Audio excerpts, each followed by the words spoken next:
What's up, Internet? My name's Robert Teagarden. Today I want to give you my follow-up review on the Leafboard. I want to start off by saying, first and foremost, I've been a board sport guy my whole life. I've been snowboarding, wakeboarding, surfing, skateboarding, as long as I can remember. And I just can't say this enough, but the smile and the fun that I have off of riding this board is unmatched. They say do what makes you happy and all the fun stuff that you love to do, and I just can't kick the stupid smile off my face when I hop on this electric skateboard and ride this thing around. It's my preferred mode of travel. I start making excuses to have to go to the market and the 7-Eleven or wherever the hell I have to go. It's always in my car. If I get a second, I'm ripping it out and moving around as much as I possibly can. It's just so much fun. So if you're on the fence about is it worth it, should I get an electric skateboard or not, definitely do it. It's one of the more fun things that I've been able to do as a grown adult.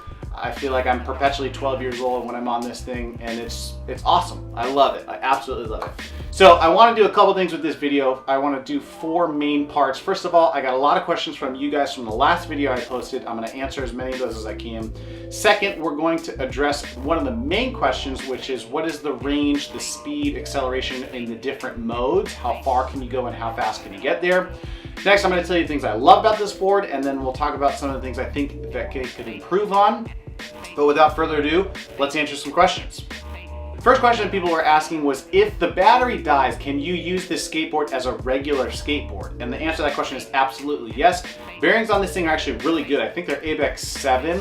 So if there is any reason why you can't use the battery as an electric skateboard, you can Lupe Fiasco and kick push yourself wherever you need to go.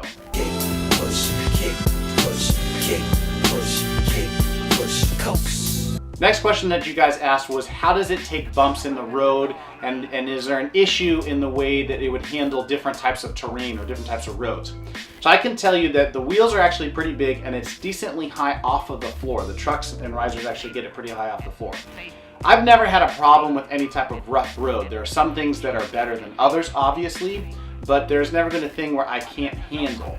My neighborhood and a bunch of places that I've been riding are actually ADA compliant, and they have those little bumps in the different sidewalk ramps.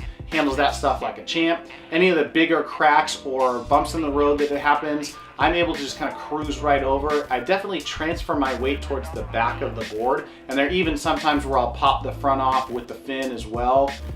If you are an experienced rider, you know exactly what I'm talking about. If not, you just have to get used to the fact that you have to transfer weight back and forth between your feet to kind of absorb some of the bigger shocks and bumps that are in the road. Next question was, how does it do with speed wobbles?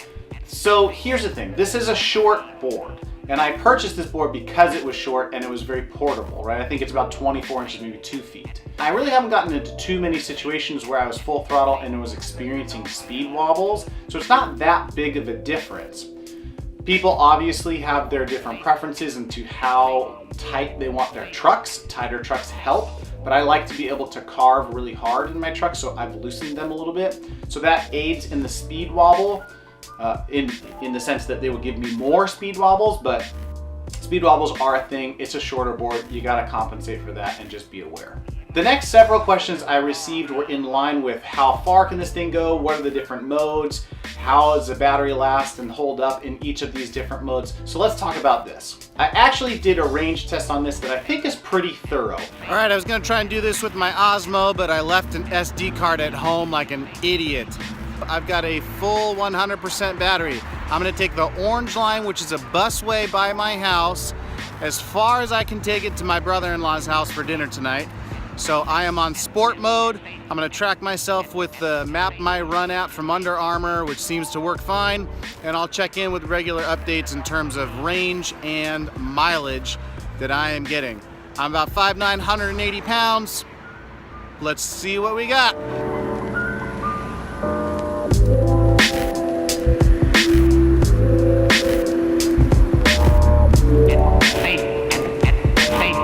4.86 miles, the first time I actually felt the remote control start to vibrate.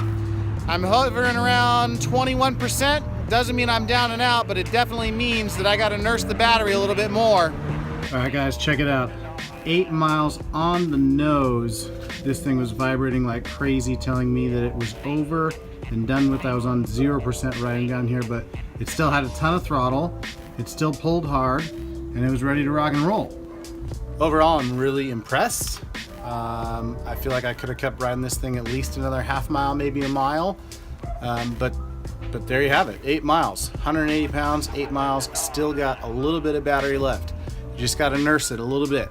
The other thing that happened that I want to mention is that once I got home, I realized that I forgot my car at the bus stop. And so I had to hop back on the Leafboard and go another mile to the bus stop to get my truck. And at that point, I was still in the same exact battery as when I had arrived at my brother-in-law's house, and I got an additional mile range out of this board that I wasn't expecting. So 8 miles, no problem. Even got an extra mile with no recharge. So I'm gonna say 9 miles at 180 pounds is what I got, and I was in sport mode the whole time. So there you have it. So a couple of things that aren't amazing that I wanted to talk about. First, you can tell that these boards are pretty much hand constructed. Like the ply themselves, the board that they're making is obviously not hand constructed, but you can tell that there's variations in the way that this board was routed and cut. The bevel on the edges is slightly different from one side to the other. The way that they put the grip tape on kind of hangs over the beveled edge, so you can pull up the grip tape a little bit. Also, be careful when you let your friends ride this board. 2 of my buddies actually flipped the thing over and just mashed the grip tape up on the side, which hurt deep down inside, guys. I'm not gonna lie to you, it hurt deep down inside, but I got over it. I kind of tacked the grip tape back down and I'm back to riding again. The other thing is that the front trucks kind of, it's not much, but they just slightly hang over on the bottom of the board. Like the beveled edge and where the trucks kind of square off isn't exactly even.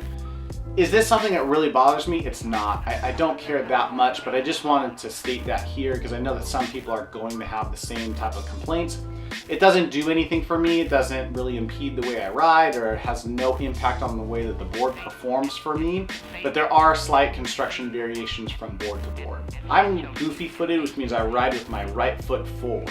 If I turn on my toes, if I'm turning left on the board on my toes, and I try and bank a turn really hard, at first, before I had loosened the trucks, I could actually pull the right rear wheel off. Man, that was tough to say. Which is actually the motorized wheel, and you can kind of feel it burn out and you lose traction. So just be aware of that. The fix for me was loosening up the trucks and everything was fine, but if you like tight trucks, just know if you're turning to the left, you could actually pull the right rear wheel up, nailed it, and actually lose some of the traction that you have.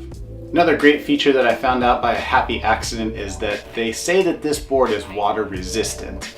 And I was at a coffee shop down the street, and wouldn't you know it, like that, the sky opened up and starts pouring down rain. I'm on the board, I gotta get back to my place, and so I was able to ride through. The board got real wet. I have the little USB and the battery ports closed.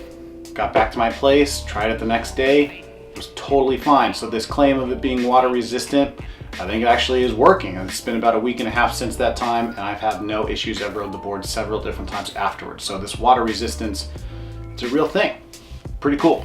All right, guys. So that's really all I got to talk about for this thing. Just a short little review to let you know that after 6 weeks, I've got this board.